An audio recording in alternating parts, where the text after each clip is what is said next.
Assalamualaikum warahmatullahi wabarakatuh. Apa kabar anak soleh dan soleha? Semoga anak soleh dan soleha dalam keadaan sehat ya. Dan semoga juga anak soleh dan soleha senantiasa dalam lindungan Allah subhanahu wa ta'ala.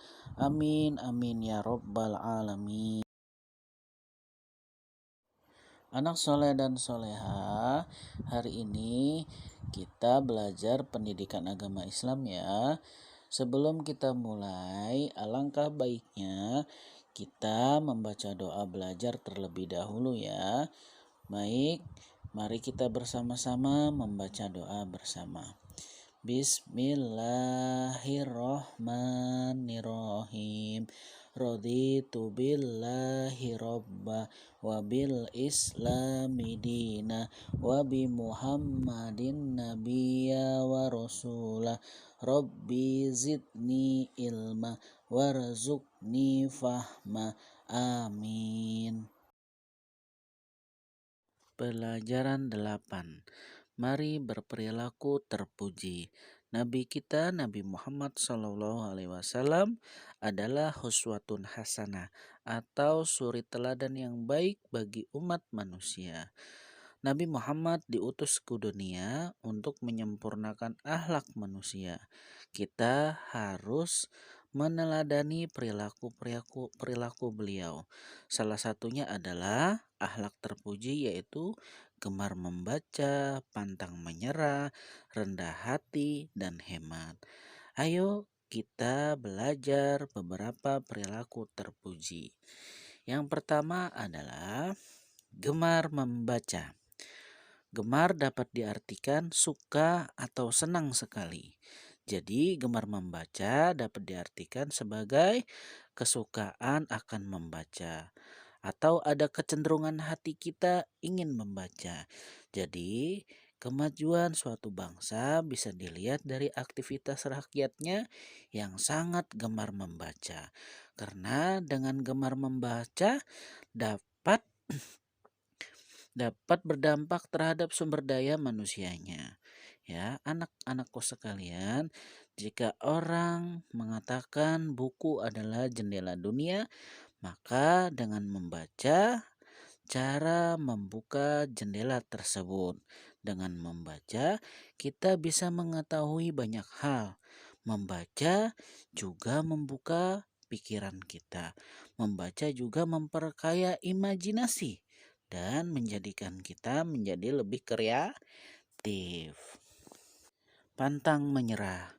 Sikap pantang menyerah adalah sikap yang tidak mudah patah semangat dalam menghadapi berbagai rintangan.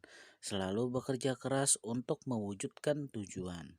Menganggap rintangan atau hambatan selalu ada dalam setiap kegiatan yang harus dihadapi. Mereka yang menyerah sebelum mencapai tujuan, mereka adalah orang-orang yang gagal dan tidak akan pernah sukses. Ya. Cara membiasakan sikap pantang menyerah. Yang pertama yang harus kita perlukan adalah perilaku optimis. Ya, kita harus selalu bersemangat, harus memiliki pemikiran bahwa kita orang yang mampu untuk mencapai tujuan. Yang kedua adalah perilaku selalu mencari sesuatu yang baru. Yang ketiga, perilaku berjiwa sabar dan tidak putus asa. Yang keempat, berperilaku senang dengan pekerjaannya. Yang terakhir, yang kelima, perilaku kemauan keras dan bersemangat. Rendah hati. Rendah hati adalah sikap merendahkan hati baik di hadapan Allah maupun sesama manusia. Kita sebagai umat manusia haruslah sadar akan hakikat kejadian dirinya tidak akan pernah mempunyai alasan untuk merasa lebih baik antara yang satu dan yang lainnya. Rendah hati dalam Islam dinamakan dengan tawadu. Ya. Allah memerintahkan makhluknya untuk merendahkan hati terhadap sesama. Contoh perilaku tawadu. Yang pertama, seorang pemimpin yang bersikap santun kepada bawahannya. Misal, kita dipercayai untuk menjadi ketua kelas. Nah, kita harus santun terhadap teman-teman kita sekelas. Tidak boleh kita sombong atau merasa lebih baik dibanding teman-teman kita. Lalu yang kedua, meskipun ia termasuk orang yang kaya, tetapi ia mau berbaur dengan orang miskin ya.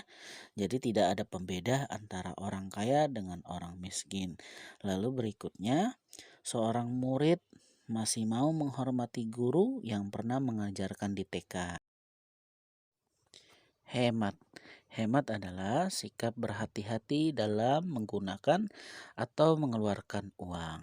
Uang, barang, tenaga, pikiran, atau waktu dalam mewujudkan cita-cita. Hemat juga berarti tidak bersikap boros. Anak-anakku sekalian, di dalam surat Al-Isra ayat 27 menjelaskan A'udzubillahi minasyaitonirrajim. Bismillahirrahmanirrahim. Inna mubazzirina kanu ihwana sayatin wa kana syaitonu lirabbihi kafuro. Artinya sesungguhnya pemborosan-pemborosan itu adalah saudara setan dan setan itu adalah sangat ingkar kepada Tuhannya. Quran Al-Isra ayat 27. Anak-anakku sekalian, pemborosan adalah saudaranya setan.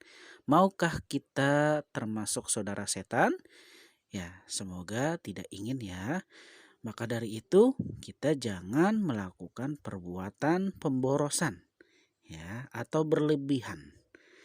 Anak-anakku sekalian, contoh saja kalau kita menggunakan air secukupnya, mengambil makanan secukupnya, lalu kita mandi menggunakan air yang secukupnya, termasuk berwudu.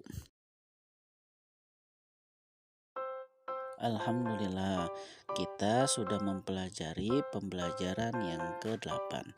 Mari berperilaku terpuji. Semoga anak soleh dan soleha dan kita semua bisa memahaminya dari salah satu contoh yang tadi sudah kita bahas ya. Dan semoga bisa menjadi ilmu yang bermanfaat untuk kita semua. Baik anak soleh dan soleha, jikalau ada kekurangan mohon dimaafkan ya. Insya Allah di kemudian hari kita akan bertemu lagi. Paling cukupkan. Wassalamualaikum warahmatullahi wabarakatuh.